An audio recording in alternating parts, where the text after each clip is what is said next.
Good morning students, welcome to the chemistry class. तो हम आपका चैप्टर पढ़ रहे हैं स्ट्रक्चर ऑफ एटम। ठीक है, इस चैप्टर में अभी तक हमने ये पढ़ लिया आपके एटम्स क्या होते हैं, सब एटॉमिक पार्टिकल्स कौन कौन से होते हैं, इलेक्ट्रॉन्स की discovery cathode ray tube experiment से हुई थी, charge by mass ratio of electrons कितना है। ठीक है, इलेक्ट्रॉन्स पे नेगेटिव चार्ज होता है, प्रोटॉन्स पे पॉजिटिव चार्ज होता है और न्यूट्रॉन आपके क्या होते हैं, न्यूट्रल्स होते हैं। इनकी जो आपकी चार्ज की वैल्यू है, मास की वैल्यू है, वो आप ध्यान में रखना, वो आपकी न्यूमेरिकल्स में यूज होगी।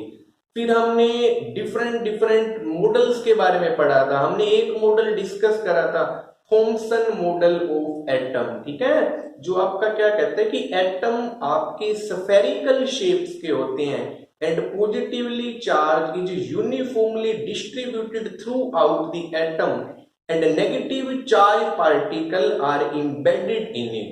And Thomson model of atom is also called watermelon model. ठीक है, प्लम पड़ी मॉडल भी उसको बोलते हैं। तो आज हम डिस्कस करेंगे एक new model, Rutherford nuclear model of atom.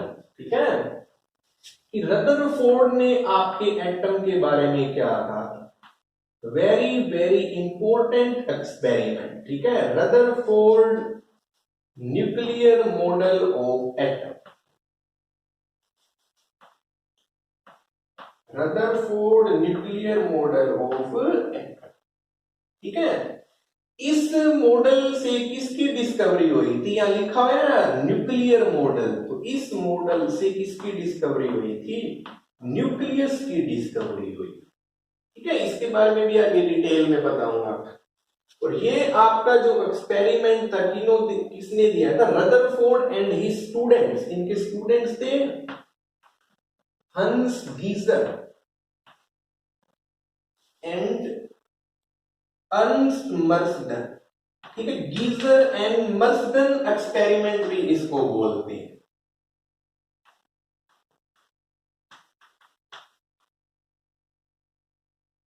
मर्सडन, ठीक है, और इसको क्या बोलते हैं, ये एक्सपेरिमेंट भी बोलते हैं alpha particle scattering experiment. Alpha particle scattering experiment ये भी बोलते हैं। ठीक है, तो Rutherford nuclear model of atom से किसकी डिस्कवरी हुई थी, आपकी न्यूक्लियस की डिस्कवरी हुई थी। इसको अल्फा पार्टिकल स्कैटरिंग एक्सपेरिमेंट भी बोलते हैं। ठीक है, इसको भी हम डिस्कस करते हैं सारा। अल्फा पार्टिकल आपके क्या होते हैं, जैसे हीलियम का आपका एटम है जिसका एटॉमिक नंबर 2 होता है, मास नंबर 4 होता है, उसको क्या बोलते हैं, अल्फा पार्टिकल बोलते हैं। ठीक है, इसकी कंस्ट्रक्शन देखो, क्या कंस्ट्रक्शन थी इस मॉडल की।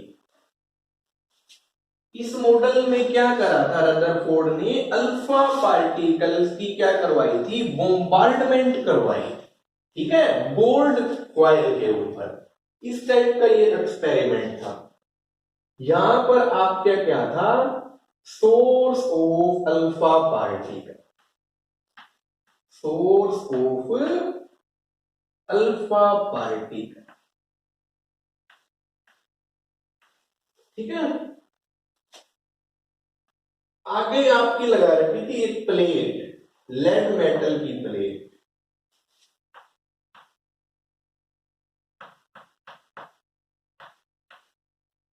ठीक है, फिर इसके आगे रखा हुआ था आपका ये गोल्ड फॉयल, गोल्ड मेटल की क्या थी, एक फॉयल थी। ठीक है, gold metal foil, gold metal foil.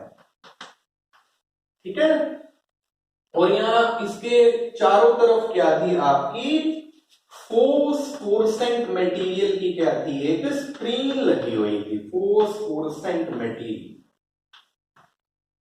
इसकी क्या लगी हुई थी, एक स्क्रीन लगी हुई थी। ठीक है, और यहां पर क्या ऑब्जर्व हुआ कि कुछ तो अल्फा पार्टिकल क्या थे, ऐसे स्ट्रेट चले गए, कुछ आपके इनसे टकरा के क्या होगे, डिफ्लेक्ट होगे डिफरेंट डिफरेंट डायरेक्शन में, ठीक है, कुछ नीचे की तरफ डिफ्लेक्ट हो और कुछ क्या थे, बाउंस बैक हो गए। इसको भी आगे हम डिस्कस करेंगे। तो ये एक एक्सपेरिमेंट था इसका, ठीक है। इसने क्या करा था कि अल्फा पार्टिकल की बॉम्बार्डमेंट करवाई थी किसके ऊपर, गोल्ड फॉयल के ऊपर, ठीक है।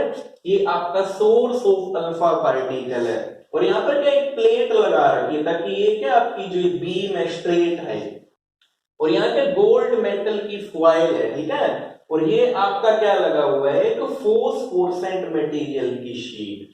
तो जब आपके अल्फा पार्टिकल क्या है इस गोल्ड फॉयल से टकराए तो कुछ तो आपके क्या थे स्ट्रेट चले गए और कुछ क्या थे कुछ एंगल पे आपके डिफ्लेक्ट हो गए, कुछ ऊपर की तरफ कुछ नीचे की तरफ। And when these alpha particles strike this phosphorescent material, then there is a bright spot produced. तब आपका क्या प्रोड्यूस हुआ था, ब्राइट स्पॉट प्रोड्यूस हुआ, ठीक है। तो ये इसका एक सिंपल सा लेआउट है। एक आपका सोर्स ऑफ अल्फा पार्टिकल है, फिर आपकी एक प्लेट है, ठीक है, लेड प्लेट, और यहाँ क्या है आपकी गोल्ड फॉयल, और ये सर्कुलर शीट आपकी किसकी है, फोस्फोरेसेंट मटेरियल की, जो किसकी बनी हुई है, जिंक सल्फाइड की। When the alpha particles strike this phosphorescent sheet, then there is a produce of bright spot, ठीक है। इसका एक और आपका सिंपल सा डायग्राम है, वो देखो, ठीक है। उनसे हम कंक्लूजन निकालेंगे, क्या कंक्लूजन निकले इस एक्सपेरिमेंट के। तो इसके जो डायग्राम है ये आपको बनाने भी आने चाहिए।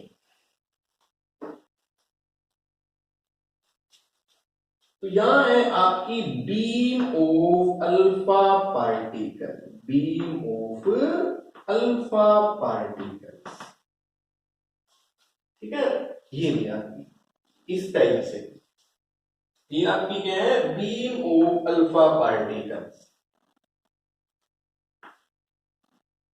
ये वही एक्सपेरिमेंट है, बस थोड़ा सा एक्सप्लेन करके यहां बता रहा है, ठीक है। ये बीम ऑफ अल्फा पार्टिकल्स और इस साइड है आपकी gold foil, thin gold foil, ठीक है। तो यहां पर आपका क्या हुआ कि कुछ जो ये आपके अल्फा पार्टिकल थे, कुछ क्या हो गए, यहां आपकी बीम ऑफ अल्फा पार्टिकल, ठीक है। कुछ अल्फा पार्टिकल थे गोल्ड फॉयल से टकरा के कुछ एंगल पे आपके डिफ्लेक्ट हो गए, ठीक है। कुछ यहां चले गए, कुछ आपके स्ट्रेट चले गए और कुछ आपके डिफ्लेक्ट हो गए नीचे की तरफ चले गए। इस एंगल को मैं कह रहा हूं ये अल्फा एंगल है, अल्फा एंगल पे डिफ्लेक्ट हो गए, ठीक है। When the beam of alpha particles strike this thin gold foil, then some of alpha particle go undeflected, straight line में गए आपके।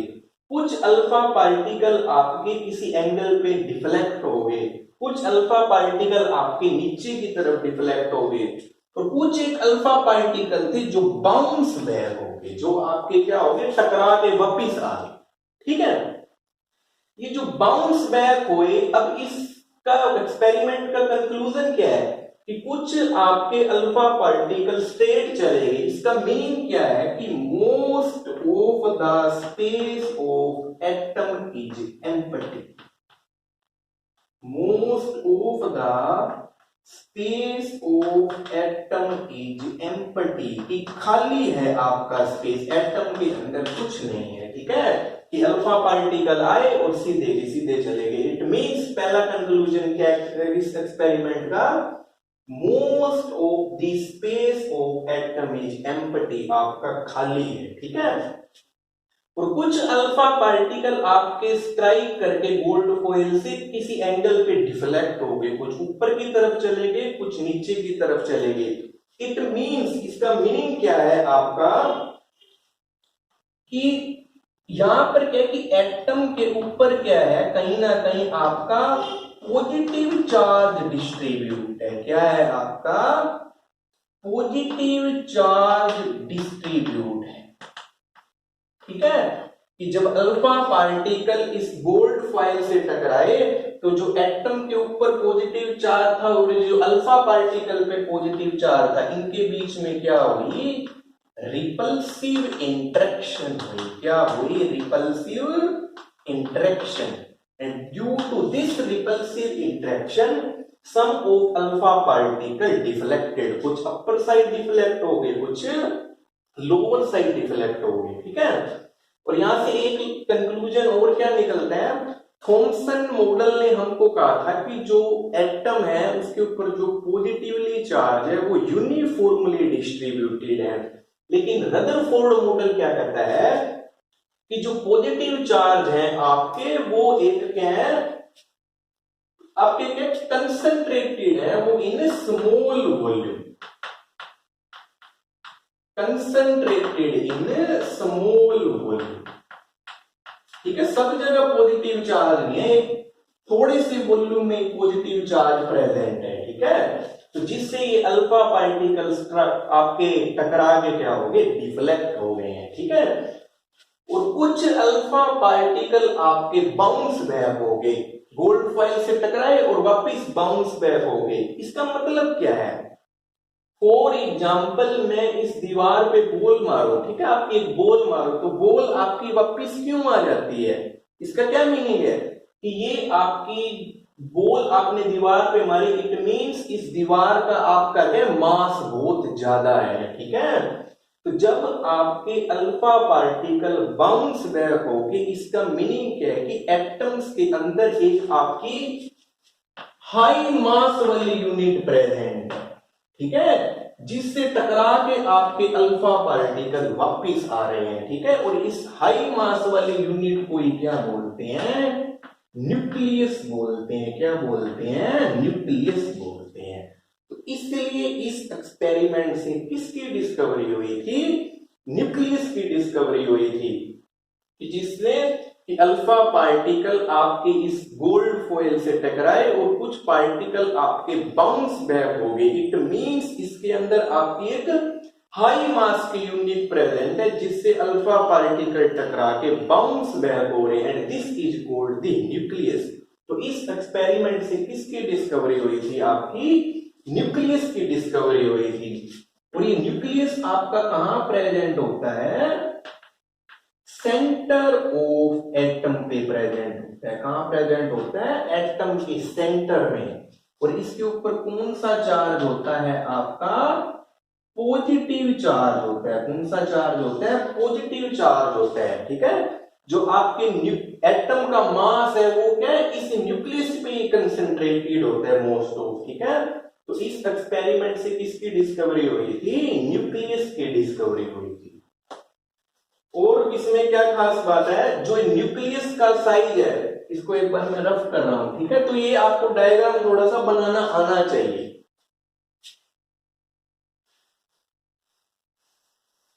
जो न्यूक्लियस का आपका वॉल्यूम है वो क्या है? बहुत स्मॉल है। ठीक है, जैसे रेडियस ऑफ एटम, जैसे आपकी रेडियस ऑफ एटम है 10⁻⁻50 मीटर। तो ये रेडियस ऑफ जो आपकी न्यूक्लियस की है वो कितनी है? 10⁻⁻15 मीटर। तो साइज जो है न्यूक्लियस का एटम के कंपैरिजन में स्मॉल है आपका। ठीक है,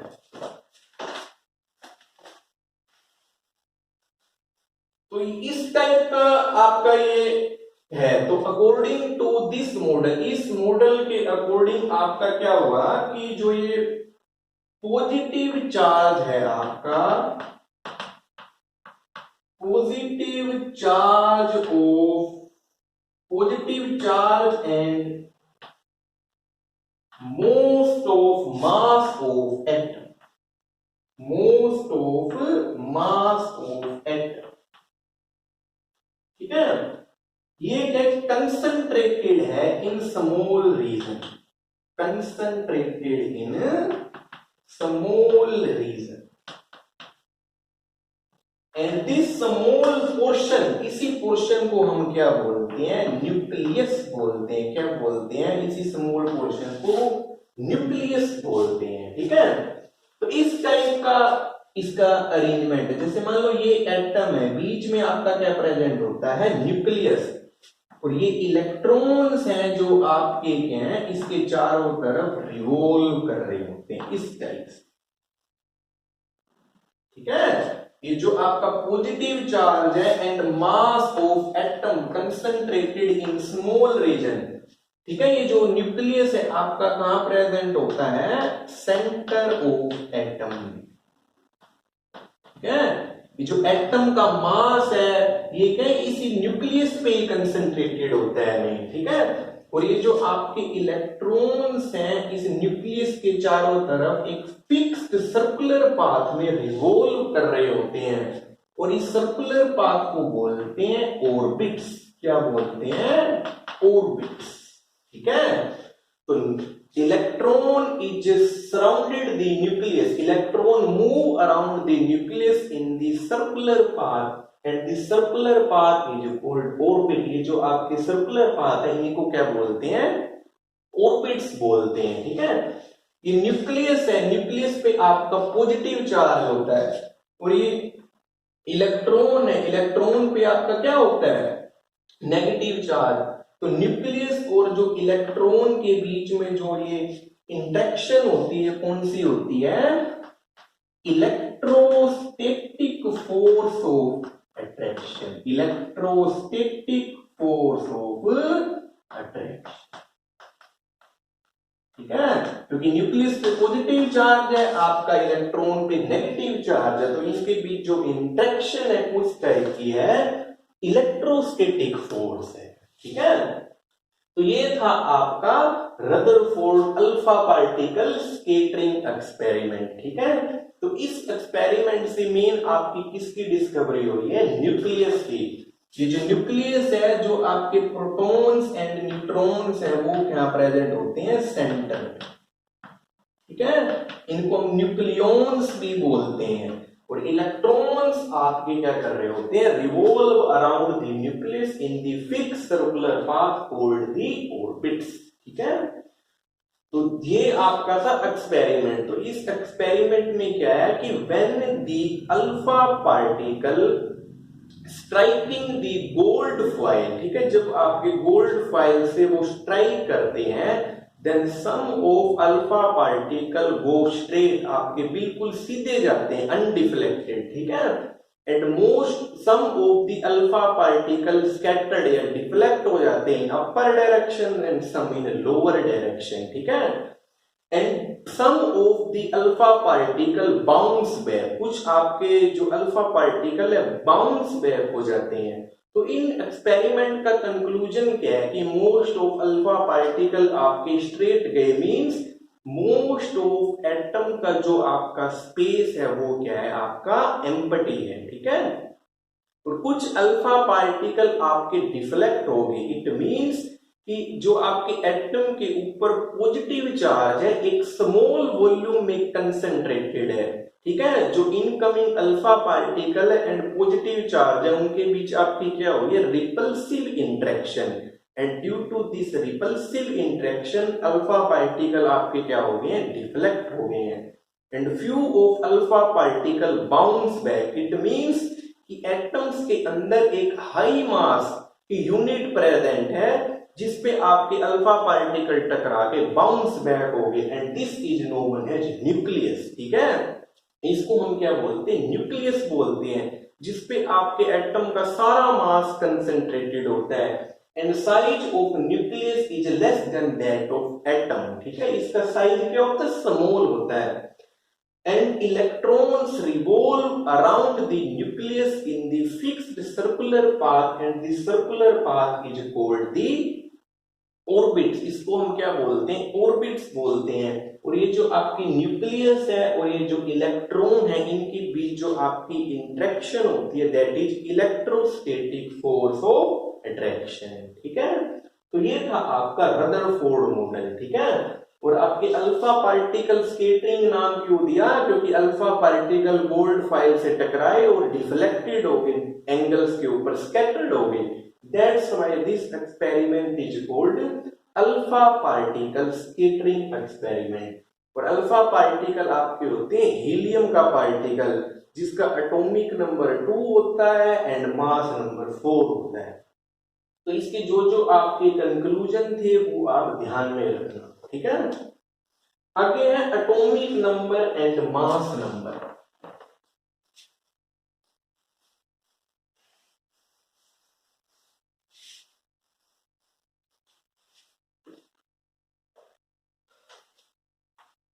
atomic number and mass number,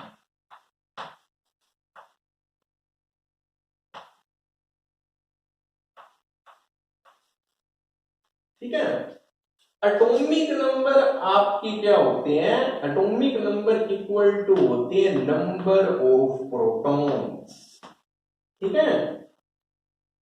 और जितने नंबर ऑफ प्रोटॉन्स होते हैं एटम में, उतने ही क्या होते हैं? Number of electrons.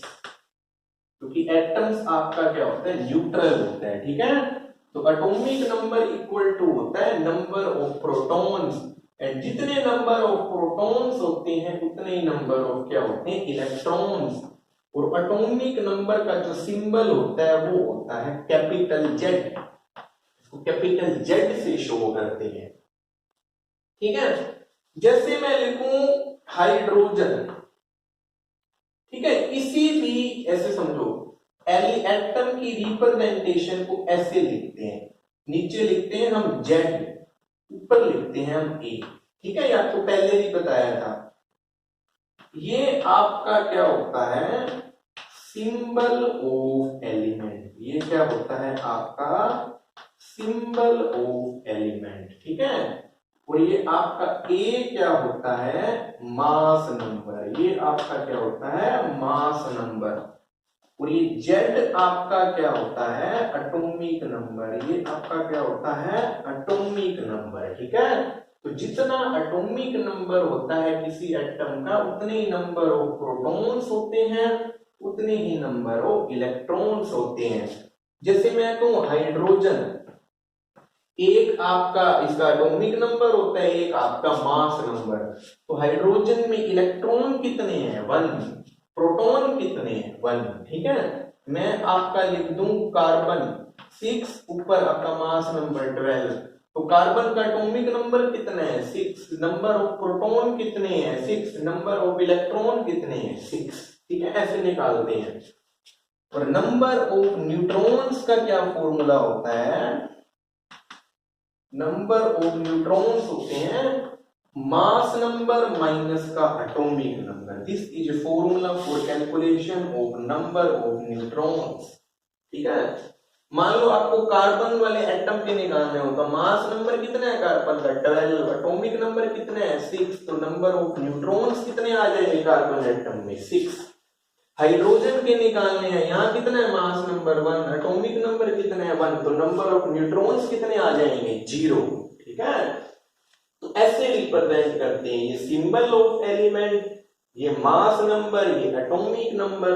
जितना एटॉमिक नंबर होता है उतने नंबर ऑफ प्रोटॉन, जितने नंबर ऑफ प्रोटॉन है उतने ही नंबर ऑफ इलेक्ट्रॉन्स। और मास नंबर में से एटॉमिक नंबर को लेस कर दो तो क्या बन जाते हैं? Number of neutrons.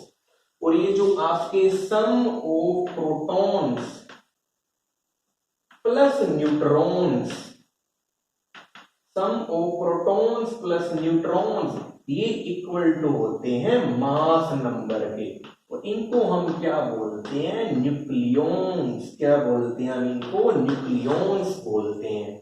Sum of proton and neutron of an atom give the mass number of atom, and sum of proton and neutrons called the nucleons बोलते हैं। इनको क्या बोलते हैं? न्यूक्लियॉन्स बोलते हैं। तो आपको atomic number, mass number, number of electron, proton, neutron किसी एटम के निकालने हो तो आपको ये फॉर्मूले लगाने पड़ेंगे, ठीक है। इसके कुछ आपके क्वेश्चन भी है 2.1, 2.2, ये आप ट्राई करना, ठीक है। ना समझ में आए तो मुझसे पूछ लेना, ठीक है। एक बार इसको देखो फिर आगे पढ़ते हैं।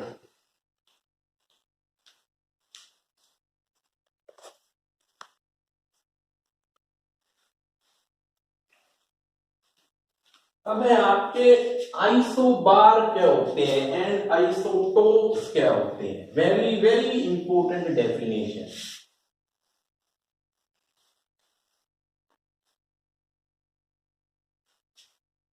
क्या है आपकी डेफिनेशन नेक्स्ट?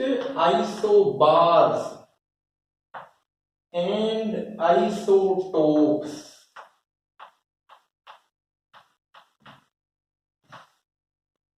ठीक है।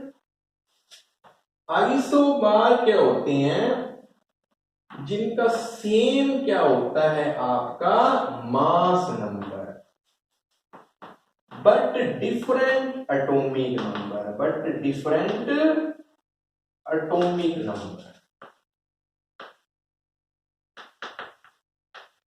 ठीक है। कि जिनका मास नंबर सेम हो लेकिन एटॉमिक नंबर डिफरेंट हो, दैट इज आइसोबार। इनका एग्जांपल देखो, जैसे कार्बन 614, नाइट्रोजन 714। इनका देखो एटॉमिक नंबर दोनों का अलग अलग है लेकिन मास नंबर सेम है, ठीक है। सो आइसोबार क्या होते हैं? Same mass number but different atomic number.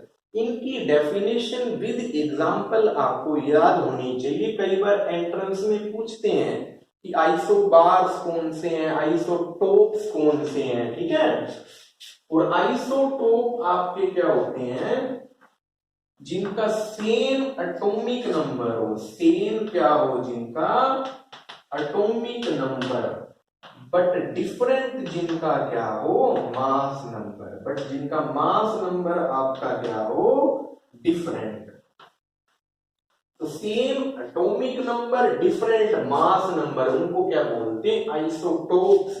जैसे एग्जांपल, हाइड्रोजन का न्यूक्लियस है 1H1, 1H2, 1H3। Atomic number same है, मास नंबर डिफरेंट है, तो दे आर आइसोटोप।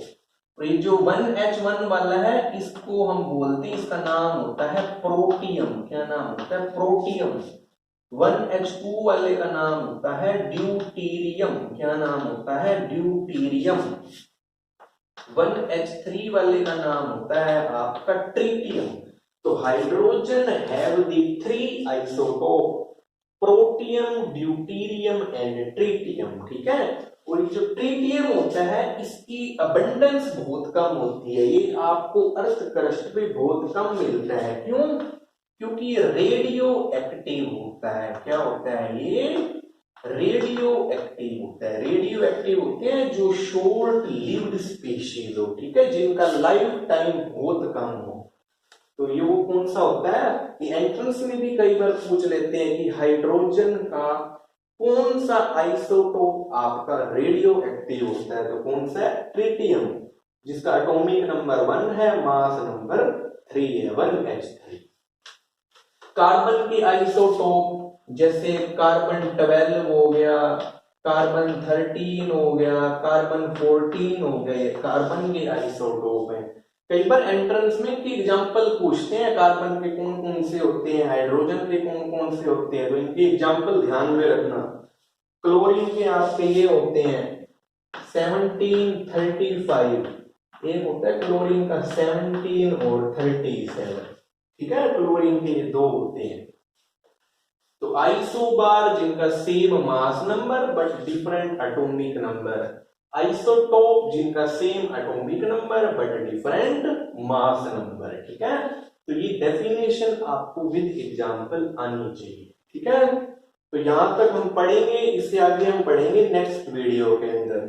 तो यहां तक आप अच्छे से पढ़ना, ठीक है। अभी तक हमने ये पढ़ लिया कि एटम्स क्या होते हैं, सब एटॉमिक पार्टिकल्स क्या हैं, कैथोड रे ट्यूब एक्सपेरिमेंट क्या है, उसके क्या क्या आपके पॉइंट्स हैं, charge by mass ratio electrons का कितना होता है, प्रोटॉन्स क्या होते हैं, न्यूट्रॉन्स क्या होते हैं, प्रोटॉन इलेक्ट्रॉन न्यूट्रॉन्स पे चार्ज की वैल्यू क्या होती है, मास की वैल्यू क्या होती है, थॉम्सन मॉडल ऑफ एटम क्या है, न्यूक्लियर ये आपका Rutherford model, alpha particle scattering experiment क्या है, और आइसोबार्स क्या है, आइसोटोप्स क्या है, एटॉमिक नंबर एटॉमिक नंबर क्या होता है, आपका मास नंबर क्या होता है, number of electron, number of proton किसी एटम में बताने हो तो कैसे बताएंगे, नंबर ऑफ न्यूट्रॉन्स को हम कैसे कैलकुलेट करेंगे। ठीक है, तो यहां तक आप अच्छे से पढ़ना और कोई भी डाउट हो आप मुझसे पूछ लेना। अब हम नेक्स्ट वीडियो में पढ़ेंगे कि रदरफोर्ड मॉडल की क्या लिमिटेशन है, फिर उसके बाद आया था आपका बोहर मॉडल ऑफ एटम। ठीक है, तो इस चैप्टर में हम इस मॉडल्स के बारे में पढ़ेंगे, कुछ हम क्वांटम नंबर्स के बारे में पढ़ेंगे कि इलेक्ट्रॉनिक कॉन्फ़िगरेशन, आपके इलेक्ट्रॉन्स को किसी एटम में फिल करना हो तो कैसे फिल करते हैं। ठीक है, तो एटम के स्ट्रक्चर को हमने इस चैप्टर में समझना है। तो यहां तक पढ़ना, इनके अच्छे से आप नोट्स बनाना और कोई भी डाउट हो तो पूछ लेना। Thank you.